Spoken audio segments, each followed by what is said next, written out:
খাগড়াছড়ি থেকে ২০ কিলোমিটার দূরে দীঘিনালা উপজেলার বন জঙ্গলের মাঝে আঁকাবাঁকা পাহাড়ের ভাঁজ দিয়ে বয়ে চলেছে নয়নাভিরাম তৈদুছড়া ঝর্ণা।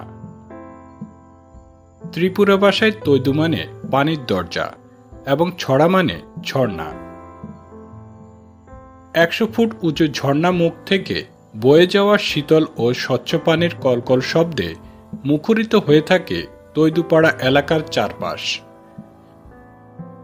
প্রাকৃতিক অসাধারণ বিচিত্রের এই ঝর্ণা এক ভিন্ন মাত্রা যোগ করেছে খাগড়াছড়ির পর্যটন শিল্পে। ট্রেকিং প্রেমীরা দীঘিনালার দুর্গম গিরিপথ পাড়ি দিয়ে খাগড়াছড়ির বৃহত্তম এই ঝর্ণা দেখতে দূর দূরান্ত থেকে ছুটে আসে। তৈদুছড়া যাওয়ার পথে ছোট বড় বেশ কিছু ঝর্ণা পড়ে, যার স্বর্গীয় রূপ মুগ্ধ করবে যে কাউকে। তবে তৈদুছড়া ঝর্ণার পানির ধারা একটু ব্যতিক্রম।